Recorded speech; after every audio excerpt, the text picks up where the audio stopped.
chose à faire. Allô? Oui, Oui, tout à fait. oui, Oui. Donc, je pars du principe que c'est fait. Donc, j'enverrai la correction et puis, il faudra corriger. Ok.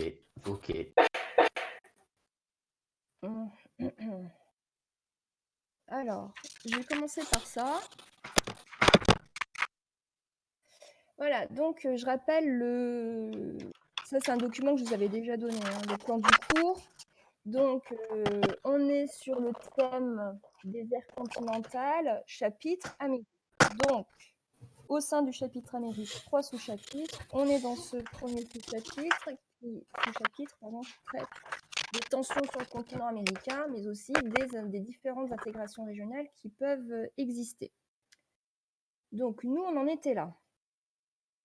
Donc, j'ai réécrit pour que vous suiviez. Donc, on avait vu un premier point sur les contrastes de richesse et de développement sur le continent, avec quelque chose d'assez long à l'échelle du continent. Et après, on était passé à l'échelle locale, avec le cas du Mexique et de Mexico. Donc, vous aviez le document, normalement, il n'y a pas de souci. J'ai juste rajouté quelque chose qui est un élément qui concerne l'actualité, que vous pouvez noter dans les inégalités de développement à l'échelle du continent pour enrichir peut-être un petit peu le cas. Madame, on voit que Discord. Pardon ?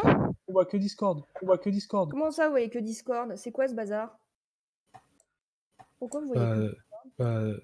Vous avez mal. Appuie sur Go Live. Appuie sur Go Live. Alors, attendez, on va recommencer.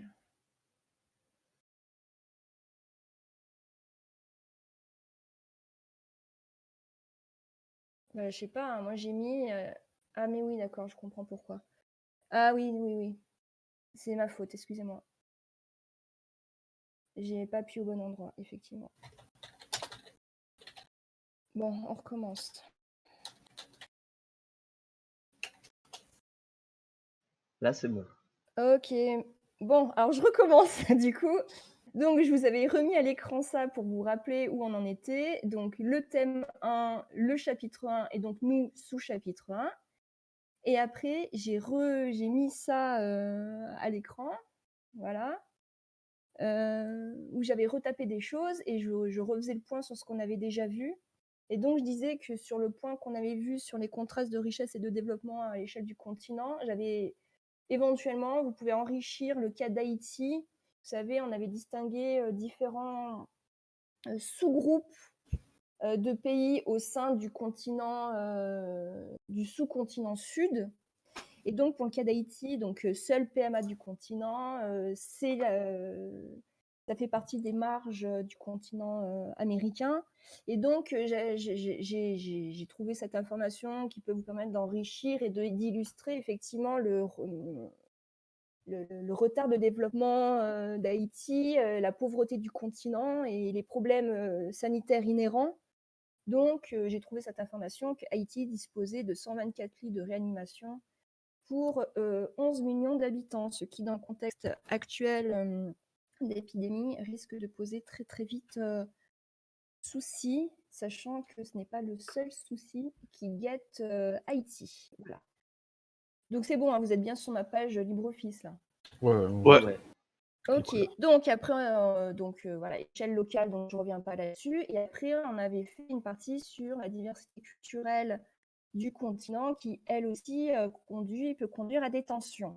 Et alors, je ne sais pas si vous vous souvenez, la semaine dernière, je vous disais que je ne me souvenais plus de comment on appelait ces peuples amérindiens, ou du moins les descendants de ces peuples amérindiens qui existaient sur le continent américain, que ce soit au sud ou au nord. Donc au sud, les descendants des Incas, etc. Et au nord, les descendants des différentes tribus indiennes qui existent, les Inuits et tout ça. Donc en fait, évidemment, le mot m'avait échappé. Donc on parle de peuples autochtones. En fait, les Nord-Américains, surtout, hein, au sud pas trop, mais en Amérique du Nord, l'expression utilisée pour désigner ces peuples, c'est peuples autochtones. Et du coup, j'ai trouvé un article qui peut illustrer un petit peu la situation sur Le Monde. Hein. Il est tout à fait récent, puisqu'il date de ce matin, l'article. C'est un article sur les Sioux, donc aux États-Unis, dans les États du Dakota, qui vivent sur les États du Dakota et qui ont obtenu la suspension, enfin, en tout cas, il y a un juge américain qui a remis en cause l'existence et l'utilisation d'un oléoduc qui traverse en fait des terres ancestrales des Sioux. Et donc, ces Sioux se battent pour que l'exploitation de cet oléoduc cesse. D'une part, parce que pour eux, c'est leur territoire ancestral avec toute la religiosité qu'il peut y avoir autour de ce terme, et puis parce qu'il y a des conséquences, ils dénoncent des conséquences environnementales extrêmement fortes sur leur territoire, enfin leur territoire ancestral, donc notamment des fuites de pétrole dans leur territoire. Voilà. Donc ça, c'était pour enrichir un petit peu cette partie. Et donc, troisième type de tension qui peut aboutir, troisième type de contraste qui peut aboutir à des tensions, ce sont les contrastes d'ordre politique qui créent des tensions politiques importantes. Alors là, je vous renvoie à ça. Voilà, à ce document que je vous avais donné aussi la dernière fois.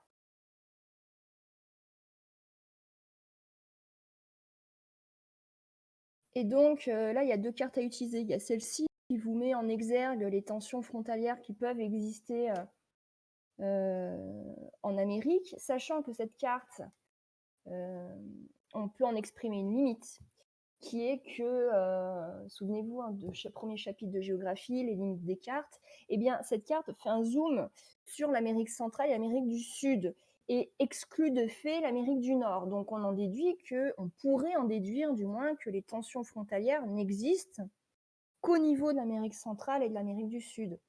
Ce qui est à moitié, aux trois quarts vrai et à un quart faux, je dirais.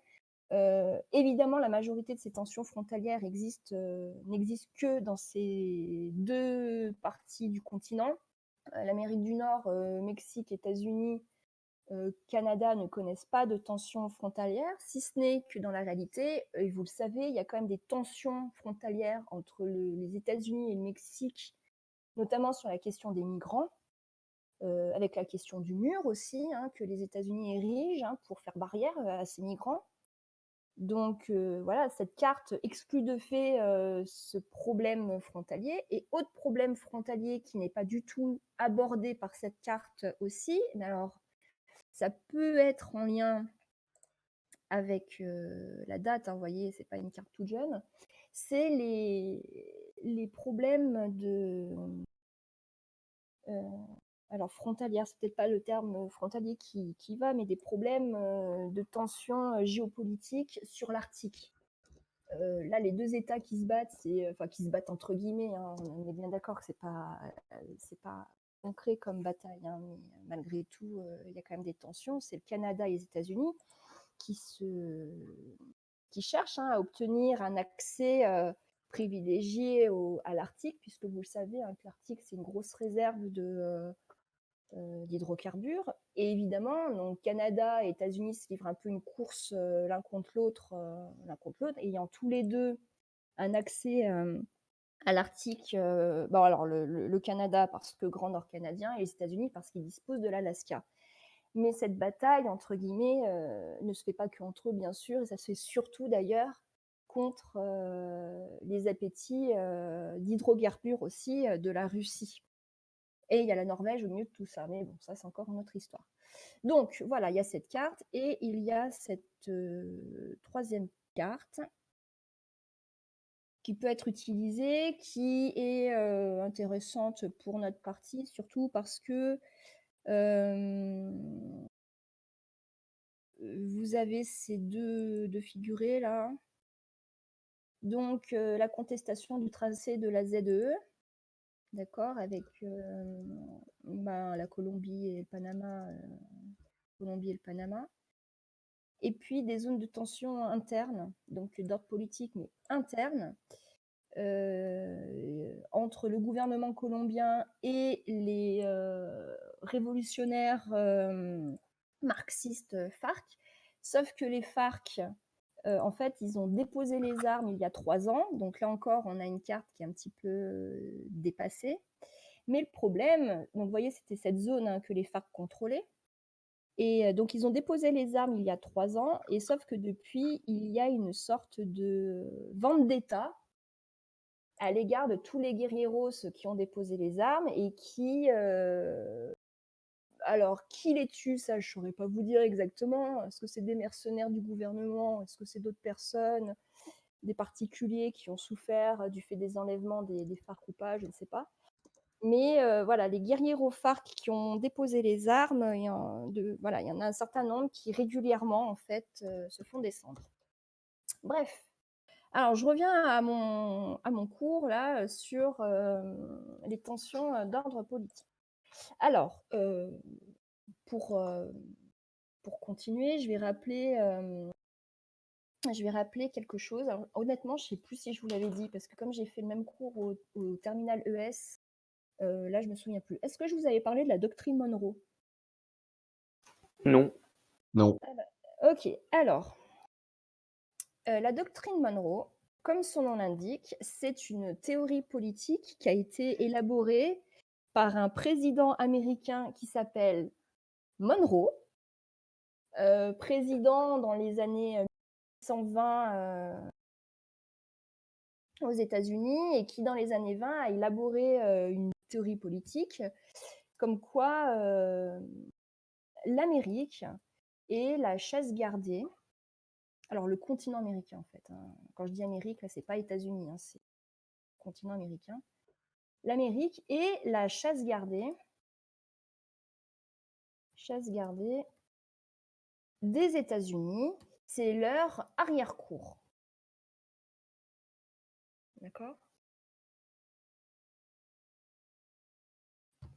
Est-ce que Julia est arrivée? Non. Non. Est-ce qu'Idriss est arrivé? Non plus. Et Octave? Non plus. Ah, bon, bah tant pis.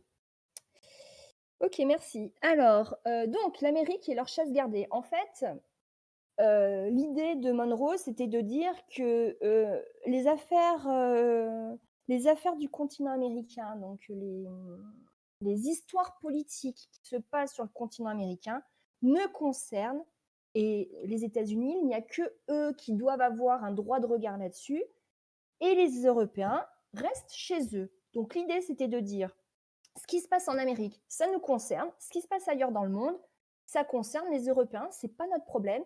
Et si les Européens viennent jeter un œil dans nos affaires sur notre continent, eh bien, on considérera que c'est une tentative d'intrusion illégitime.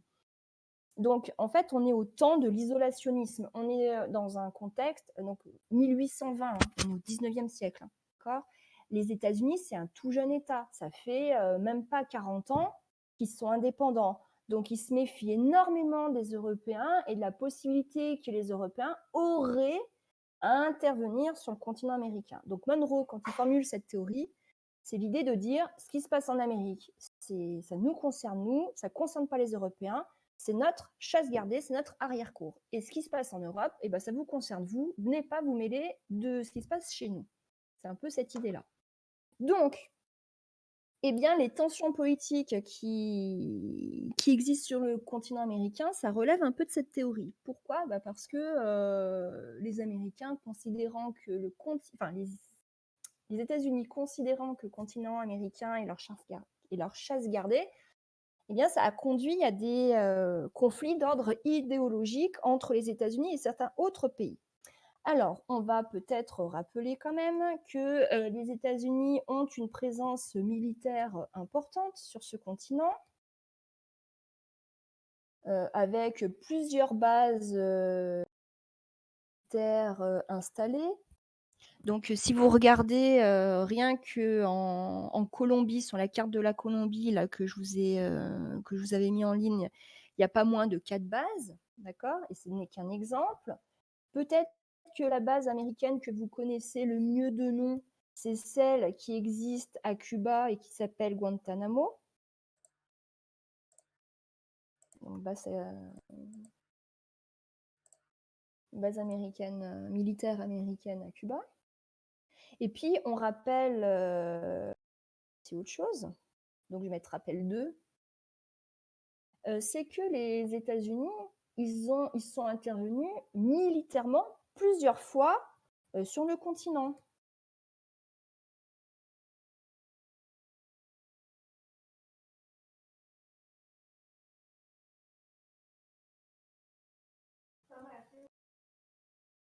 Au cours de ces 50 dernières années. Et là, votre magnifique cours sur l'histoire américaine vous permet d'en citer peut-être une.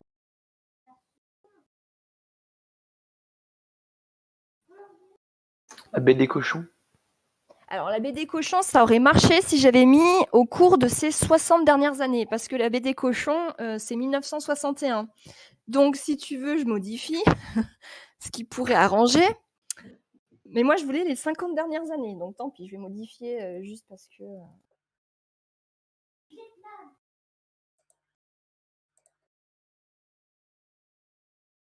Alors, le problème de la baie des cochons, c'est que ça a été un fiasco pour l'opération de la CIA. Enfin, oui, voilà, donc il faudrait peut-être une autre opération qui a mieux marché et qui relève vraiment des 50 dernières années. L'arrestation de Fidel Castro. Il n'a pas été arrêté, Fidel Castro. Oui. Bah non, il est mort en 2000... Oh punaise, 2017 à Cuba. Voilà, non, il n'a pas été arrêté. Enfin, il n'a pas été arrêté. Il a peut-être eu des arrestations au moment où il y avait eu la dictature avant la révolution cubaine, mais il n'a pas été arrêté en raison d'une intervention américaine. Non. Le coup d'État en Chili. Voilà, En 1960. le coup d'État au Chili me paraissait un meilleur exemple. Donc 1973, je vous rappelle, le président Salvador Allende, qui était un président, donc président chilien, démocratiquement élu, socialiste, qui a son importance. Et donc subit un coup d'État. Alors, attendez, comment je vais faire comme ça subit un coup d'État du général Pinochet.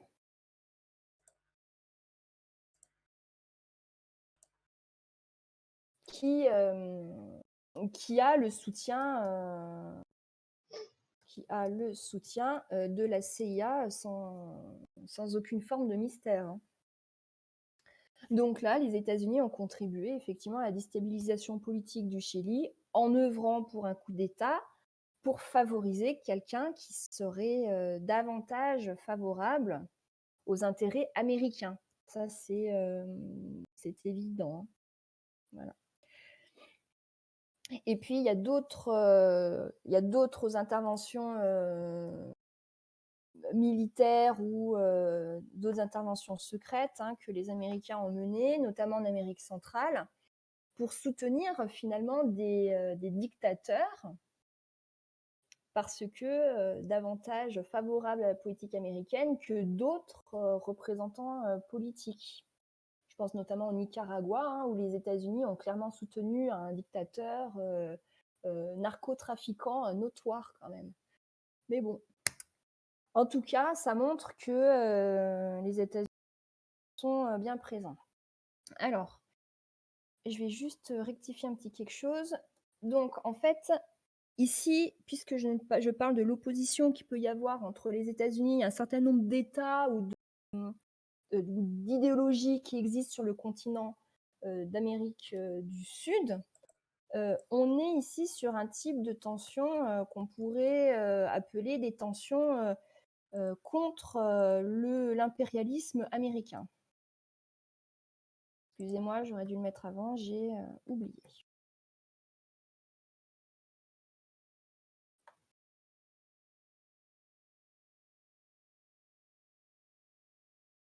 Alors, évidemment, du fait de ces intrusions politiques américaines sur le sud du continent, eh bien, il y a eu, ou il y a parfois encore, un sentiment anti-américain qui est assez fort.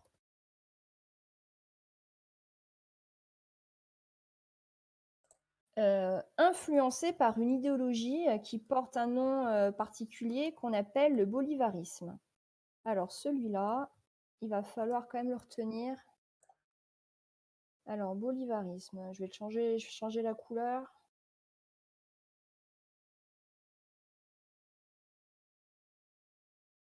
Donc, le bolivarisme, c'est ce qu'on pourrait en fait, le bolivarisme, ça vient du nom de famille de quelqu'un qui s'appelait Simon Bolivar, qui est un général militaire. Est-ce qu'il avait le grade de général? Je ne me souviens plus, mais c'était un militaire vénézuélien du début du 19e siècle et qui a œuvré pour une unification des peuples d'Amérique latine qui étaient considérés comme dominés. Et il voulait, au travers de cette unification des peuples d'Amérique latine, lutter contre l'hégémonie américaine. Voilà. Donc c'est ça qu'on appelle le bolivarisme, et c'est donc un courant de pensée qui est assez diffus en Amérique du Sud. Donc courant politique se référant au Vénézuélien Simon Bolivar. Donc bolivarisme, Bolivar, hein, je vous rappelle, isme, idéologie, et le début, Bolivar, idéologie qui vient de Bolivar. Voilà. Vous voyez que là, ça marche bien, les ismes. Alors, qui prône l'unification des peuples d'Amérique latine. Donc, peuple considéré. Pourquoi il me souligne vénézuélien? Vénézuélien.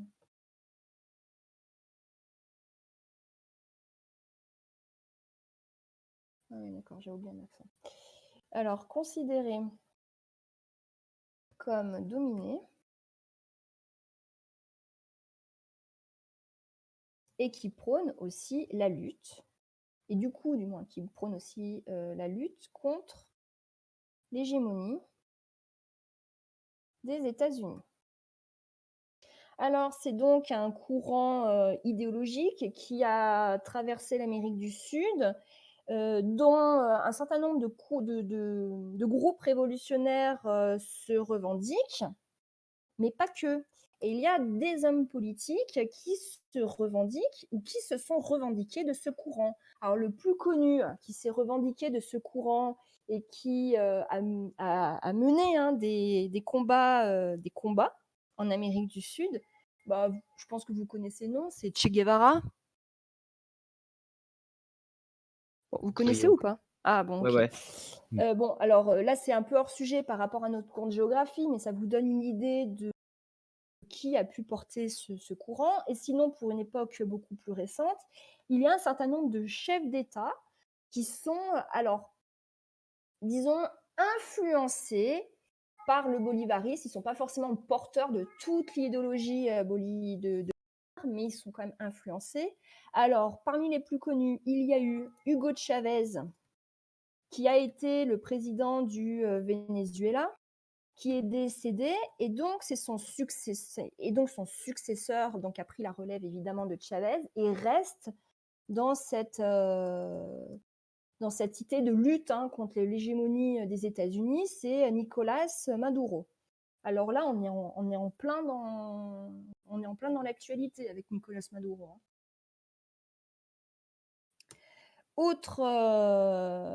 Autre personnalité, autre homme politique qui se revendique ou qui s'est revendiqué clairement du bolivarisme, c'est Fidel Castro, mais bon, comme il est décédé, on va le laisser de côté.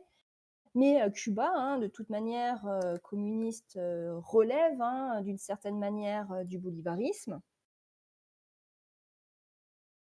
Et puis, jusqu'il y a peu, on pouvait considérer aussi que l'ancien président du Brésil relevait du bolivarisme. L'ancien président du Brésil, c'est celui qui était surnommé Lula. Ça vous dit quelque chose, Lula? Non. Non. Bon, je le mets, hein, juste Lula. Bon, il est plus tout jeune, hein, Lula, puis depuis qu'il est plus président, il a aussi été incarcéré pour corruption. Mais bon, ça, c'est encore un autre problème. Alors, c'est dans cet esprit bolivarisme qu'est née une association, un regroupement d'États qu'on appelle l'ALBA. Alors, l'ALBA, ça veut dire Alliance bolivarienne des Amériques. Des Amériques, donc qui regroupe entre autres les États que j'ai cités, hein, Cuba, Venezuela, qui sont moteurs de cette organisation. Donc c'est une organisation qui existe depuis 2004, qui est une organisation politique, culturelle aussi, et économique bien sûr, et qui se veut véritablement hostile à une proposition, enfin qui se veut vraiment une contre-proposition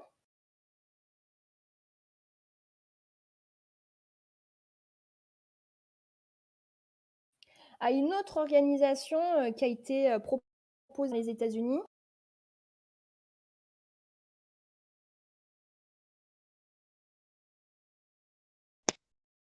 Et qui s'appelle la ZLEA. Donc, si on traduit, ça donnerait zone de libre-échange des Amériques. Et en fait, c'est une organisation que les États-Unis voulaient pour tout le continent. Donc, évidemment, tous les États qui avaient comme chef d'État quelqu'un qui se revendique du bolivarisme, il était hors de question que cette proposition puisse aboutir. Donc en réaction à ça, ils ont créé cette ALBA.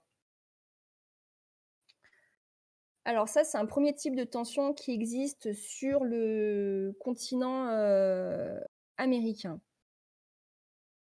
Alors, j'ajouterai juste, dernier fait d'actualité, cette opposition États-Unis-bolivarisme, elle a une toute nouvelle...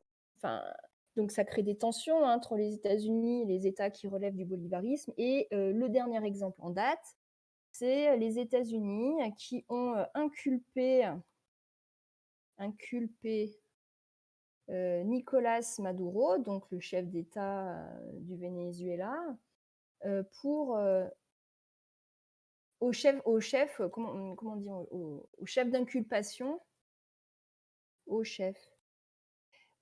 d'inculpation, de narcoterroristes. Donc, ce qui accentue en fait les tensions entre les deux États, qui n'étaient déjà pas très amis. Est-ce que vous avez suivi tout ce que j'ai raconté? Bien sûr. Oui.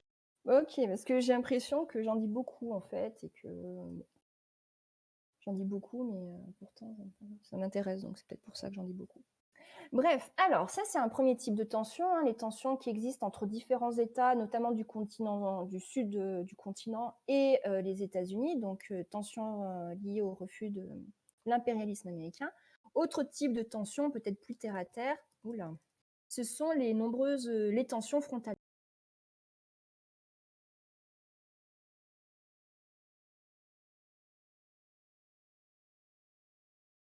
Est-ce que je peux remettre mon document PDF ou pas? Ou est-ce qu'il y en a qui sont en train de copier, ou vous n'avez pas eu le temps de faire une capture d'écran, ou dites-moi tout. Attendez juste 2 secondes. J'attends 2 secondes. Pour moi, c'est bon, j'ai fait la copie. Pareil. C'est tout bon? Bon, après, je ne sais pas si vous avez vu sur Pronote, mais j'ai remis le document tel quel sur Pronote de toute manière, la dernière fois. Donc là, je ferai pareil, ne vous inquiétez pas, de toute façon. Julia, toujours pas là? Non, Octave, toujours pas là. non plus. Et Idriss? Non plus. Non plus. Non. Ils sont en Ok, retard. alors. Pardon? Ils sont en retard. Alors là, ça a complètement bugué, j'ai absolument rien entendu. C'était pas grave. Ah bon, ok. Alors, je remets mon... Non, bah, ça c'était le lien pour... C'est pas ça que je vais vous montrer, évidemment. Tac, alors, ma carte. Alors, on remonte ici. Donc, ici, on va peut-être distinguer deux types de tensions. Des tensions territoriales, et puis des tensions, sur Terre donc, et puis des tensions peut-être liées à, entre guillemets, à la mer. Et là, je vous renvoie au cours sur les espaces maritimes, la notion de ZE, et pourquoi les ZE peuvent poser des difficultés. Donc, premier type de tension territoriale, alors il y a donc terrestre, il y a rarement sur le continent américain. Alors là, je ne vais pas noter, donc si vous voulez noter je vais pas noter sur mon document, mais si vous voulez le noter vous, faut le faire du coup. Donc, le continent américain est un continent donc, qui connaît des tensions politiques liées à l'existence des frontières, mais sans qu'il n'y ait vraiment de risque de guerre en fait entre les États. Contrairement peut-être à d'autres continents, notamment l'Afrique, il n'y a pas de risque de guerre malgré des contestations aux frontières. Donc ça peut provoquer des tensions, oui, mais pas véritablement. Alors, là où il y a des contestations aux frontières, c'est par exemple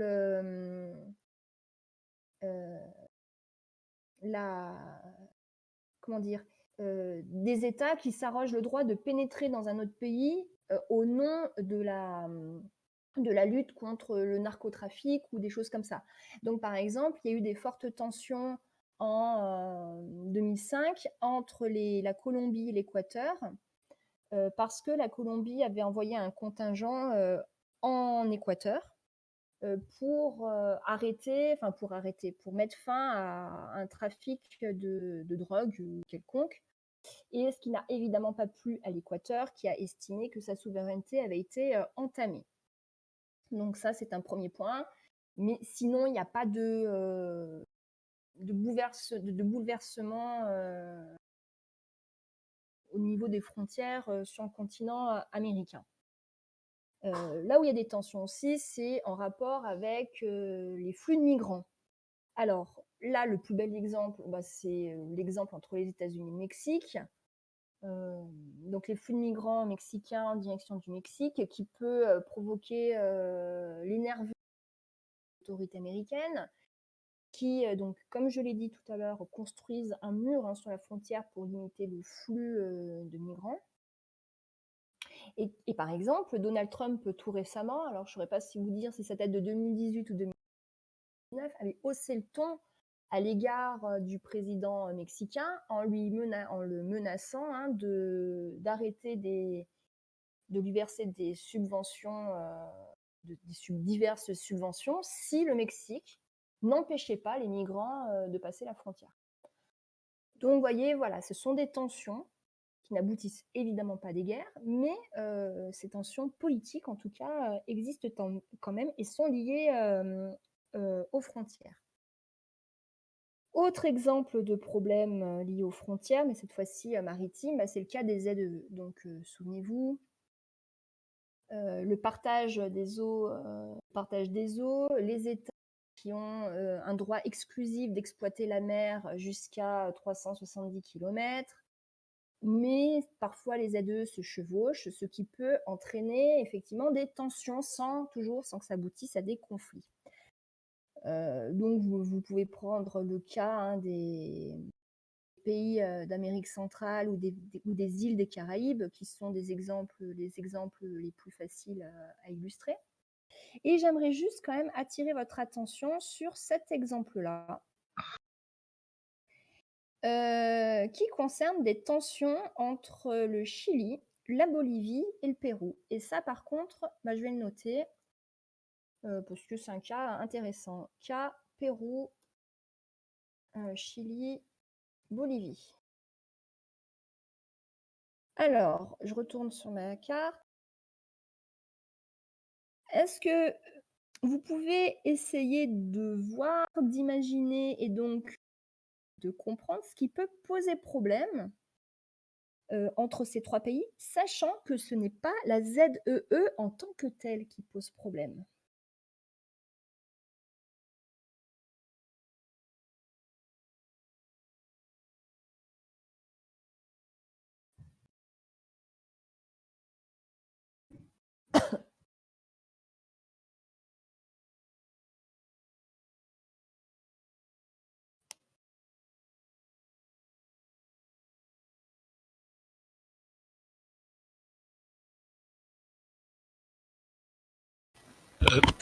La Bolivie a pas accès à la mer? La Bolivie n'a pas accès à la mer. Comment on dit dans un langage géographique? C'est un État Enclavé. enclavé. Ok, donc la Bolivie est un État qui n'a pas accès à la mer. C'est un État enclavé. Et ça pose problème. Pourquoi? Parce que ça n'a pas toujours été le cas pour la Bolivie. Fut un temps où la Bolivie avait un accès à la mer. Sauf qu'au XIXe siècle, il y a eu une guerre qui a opposé entre autres la Bolivie et le Pérou en fait. Et suite à cette guerre, donc on a appelé la guerre du Pacifique, eh bien la Bolivie a perdu son accès à la mer et c'est le Chili et le Pérou qui se sont partagés l'accès à la mer. Donc depuis, la Bolivie s'estime injustement lésée. Je vous rappelle que dans un contexte de mondialisation tel qu'on connaît aujourd'hui, ne pas avoir un accès à la mer et donc au minimum un port conséquent, ça pénalise lourdement pour son insertion dans la mondialisation. Donc, la Bolivie s'estime vraiment injustement privée d'un débouché maritime qui lui est dû. Pour elle, c'est dû. Et donc, elle a déposé une plainte devant la Cour internationale de justice sans que pour l'instant il n'y ait une oreille favorable aux demandes de la Bolivie. Donc, Bolivie a perdu accès à la mer. Quand je dis accès à la mer, ici, en fait, c'est accès à l'océan. Suite à la guerre du Pacifique, 19e siècle, égale État enclavé, au bénéfice du Pérou et du Chili, égale État enclavé. Égale s'estime injustement lésé, égale plainte devant la Cour internationale de internationale de justice.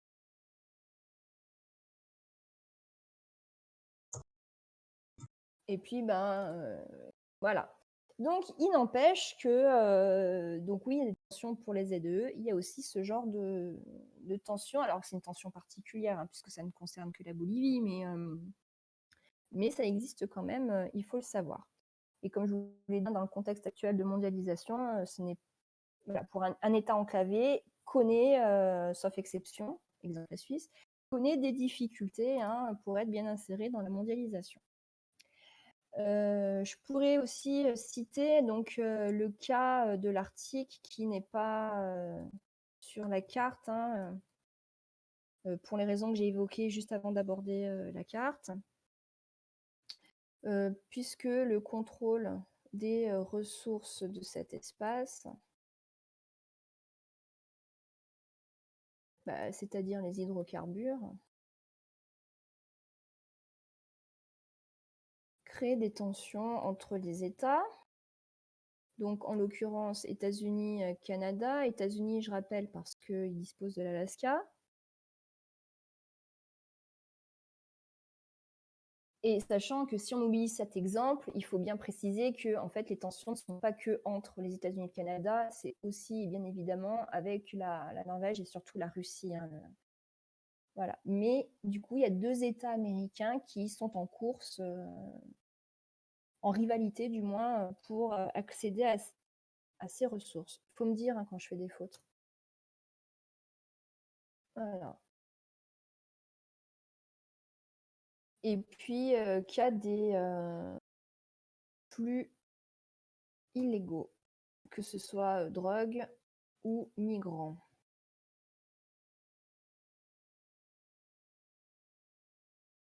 Voilà. Vous avez des questions sur toute cette partie ou pas? Non. Non. Non, c'est bon. Ok. Alors, deuxième Par contre, partie. si vous pouvez remonter. Non. Je remonte comme ça, c'est bon? Là, c'est bon, ouais. Je vais juste prendre une photo.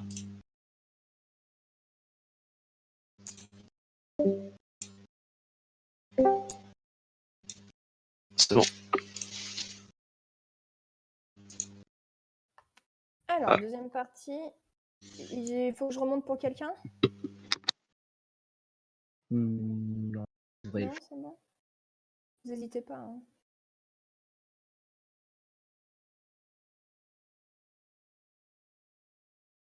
Alors, donc oui, le continent américain est un continent qui connaît de fortes tensions parce qu'il y a des contrastes de richesse de développement, parce qu'il y a une diversité culturelle qui n'aboutit d'ailleurs pas forcément toujours à des tensions, mais qui peut effectivement aboutir à des tensions. Et il existe des tensions politiques qui, elles, sont certes importantes, mais qui, a priori, ne sont pas censées conduire à des tensions armées, je dirais. Voilà. Alors, ce continent marqué par une diversité et des tensions, il n'empêche que ce continent est aussi marqué par des logiques d'intégration régionale. Alors, j'en ai déjà évoqué une d'intégration régionale juste avant, avec l'ALBA, par exemple. Et j'ai préféré situer cette logique d'intégration dans l'idée de confrontation avec les États-Unis plutôt qu'autre chose. Donc là, je vais surtout parler en fait d'intégration économique. Alors, il n'y a pas que ça comme intégration, mais il n'empêche que c'est quand même essentiellement ça. Alors, premier type d'intégration, d'intégration, oui, c'est le fait qu'il y a une intégration qui existe par les différents flux qui sont renforcés sur tout le continent. Les flux, de quelque nature qu'ils soient humains ou économiques ou financiers, contribuent à resserrer les liens en fait entre les différentes parties du continent.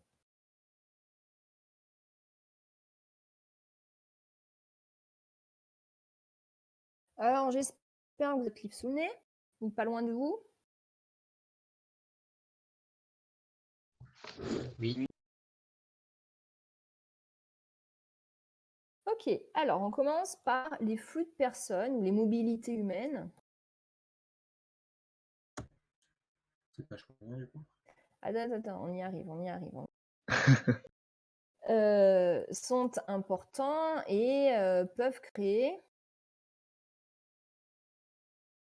un resserrement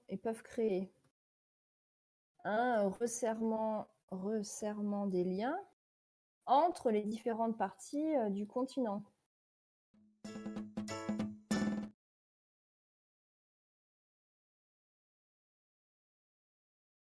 Alors, c'est page combien? C'est le document 3, page 293.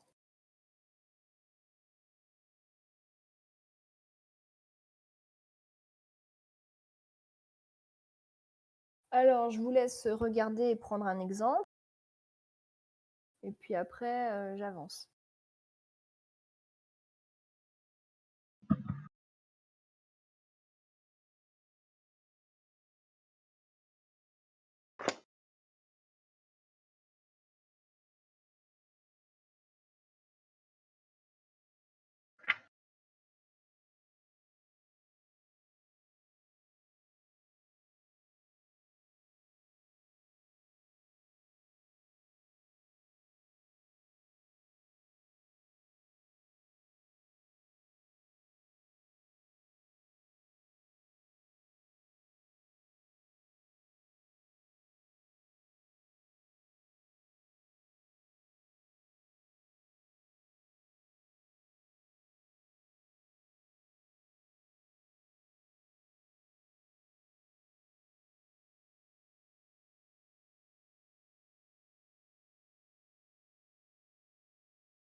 C'est bon, vous avez des exemples?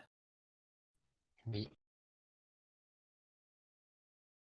Est-ce que je peux avancer ou il y en a qui ont encore besoin de 2-3? Non, c'est bon. Ok.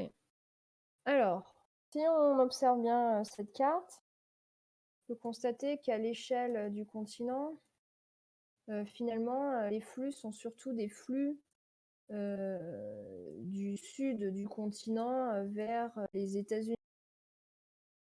Pourquoi? Ben, il n'y a pas de mystère, hein.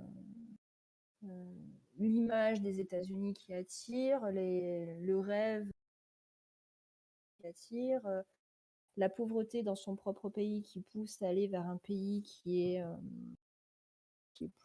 plus riche, où on a l'espoir d'avoir une vie meilleure, évidemment, cela attire. Et du coup, ces flux, évidemment, favorisent le brassage culturel. Donc on avait vu, hein, par exemple, toute la frontière Mex-Amérique aux États-Unis, où finalement l'espagnol, c'est quasiment la deuxième langue officielle, hein, des régions frontalières américaines. Et à tel point que même le président américain a pu faire des discours en espagnol spécialement dédiés à la population hispanique de ces régions. On avait vu aussi que ça pouvait créer des sortes de festivals hybrides, hein, où la culture américaine a été mélangée à la culture du pays d'origine. Donc ça favorise quand même un brassage culturel important, et surtout, ça favorise aussi des transferts financiers extrêmement importants. Alors, il y a un tableau à côté, hein, qui vous montre un peu cette idée. En fait, les migrants, quand ils arrivent aux États-Unis, eh bien, ils n'arrivent pas forcément en famille, hein. Ils arrivent pour un certain nombre seuls. Et travaillant et passant l'argent qu'ils peuvent aux États-Unis, en reverse et en envoient une partie dans leur pays d'origine.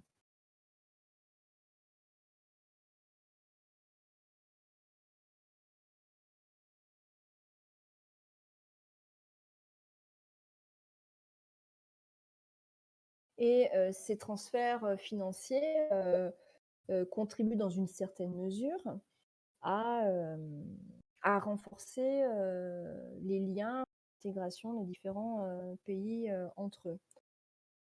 Alors, il y a même certains pays, hein, dont le PIB dépend pas que le PIB dépend complètement de ces transferts financiers, mais il y a une bonne partie du PIB qui en dépend, hein.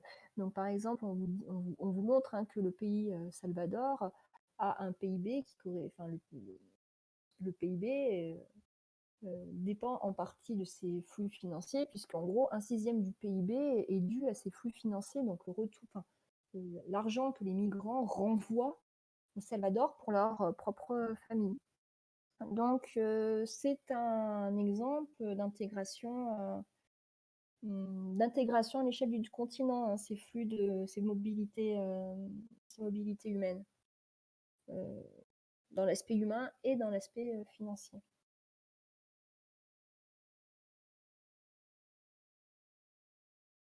Et puis, évidemment, l'intégration se fait via des flux d'échanges commerciaux massifs.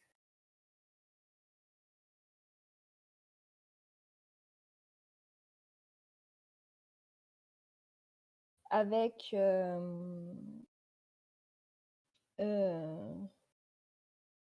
les États-Unis qui exportent leur pétrole sur l'ensemble du continent. Le Brésil qui fait pareil, mais pas avec le pétrole, avec les biocarburants. Pareil, hein, à l'échelle du continent.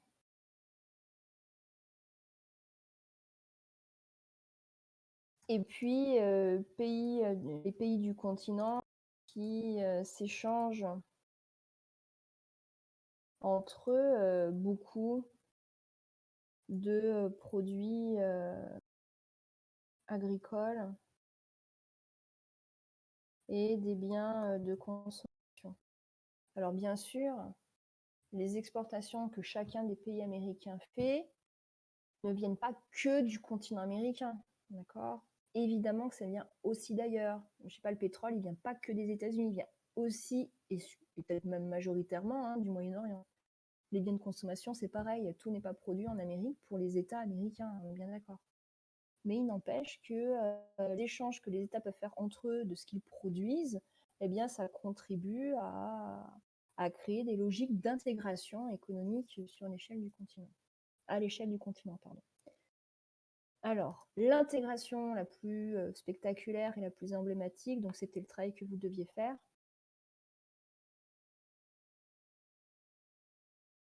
Oh, punaise. C'est l'intégration par les organisations économiques régionales. Alors, je vais noter un petit quelque chose. Une fois que vous m'aurez dit de quoi on parle quand on parle de logique d'intégration, d'organisation économique régionale, quand on parle du continent américain, c'est-à-dire que là, il faut que vous placiez votre fiche.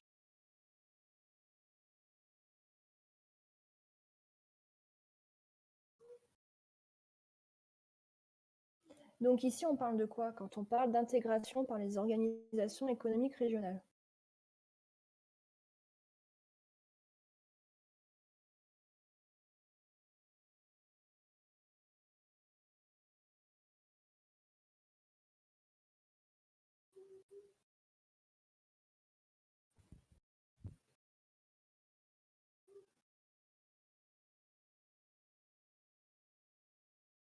Je vous ai perdu ou comment ça se passe? Non, Ah d'accord, OK, j'ai eu peur. on est là. Oui, donc on parle de quoi? Je parle de quoi Euh, avec ma fiche quand je parle d'organisation économique régionale? On C'est parle d'organisations comme l'ENA, qui permettent une favorisation du libre-échange, et d'autres organisations comme le CAFTA-RD, qui permettent de développer certains pays. Ouais, alors normalement sur ta fiche, la première logique d'intégration, tu as mis ALENA, mais la deuxième logique d'intégration, tu as pas dû mettre ça. J'ai dû me tromper alors. Ben, je sais pas. Ouais, non, la musique, ça le fait pas. Trop tôt. Donc les autres, à part ALENA, c'est quoi le deuxième logique que vous avez noté sur votre fiche?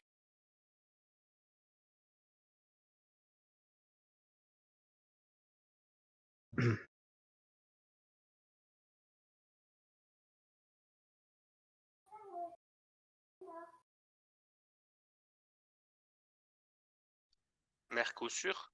Oui, voilà, le Mercosur. Donc, ce sont les deux logiques sur lesquelles je vous ai fait travailler. Ouais, voilà, oui, tout à fait, Samy. La logique plus spécifique. Mais après, effectivement, il y a d'autres organisations économiques régionales qui existent, mais ce sont les deux principales qui traversent enfin, qui existent sur le continent et ce sont lesquelles je vous ai fait travailler. Alors, si par hasard vous avez une compo là-dessus et que vous abordez votre grand 2, là, que les logiques d'intégration régionale, vous faites votre partie sur les flux. Après, soit vous faites une partie donc entière telle que j'ai fait moi sur l'intégration par les organisations économiques régionales et vous parlez de l'ALENA et du Mercosur en même temps, soit vous faites deux parties distinctes. Pardon.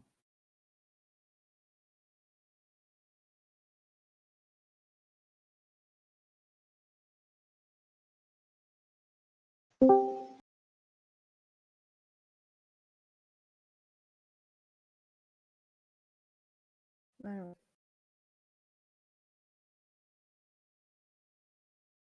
C'est bon pour ceux qui flashouillent l'écran? Oui.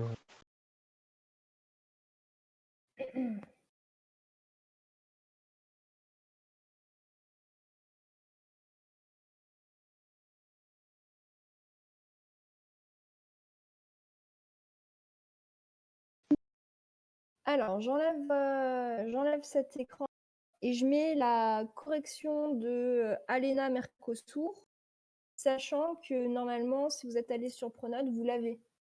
Je l'ai mis en ligne, enfin je l'ai mis dans le cahier de texte contenu de cours ou quelque chose comme ça. Donc vous avez la correction idem. Donc je vais la mettre en écran là. Hop. Donc pareil, hein, ça vous arrange, vous pouvez faire une photo. Je me suis juste trompée là dans le numéro de document, mais bon, ça change pas grand chose. J'arrive pas à tout mettre d'un coup. Si je fais comme ça, c'est trop petit. Un peu. Un peu, ouais. Je vois rien. Je vois rien. Comment ça, je vois rien? C'est trop petit.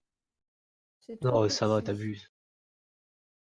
Alors après, Massis, si tu vois vraiment rien, essaye maintenant, là, tout de suite, d'aller sur Pronote. Normalement, le document, il est en ligne, dans contenu de cours, pour aujourd'hui. En même temps, tout ça, là, je peux enlever. On va juste garder ça.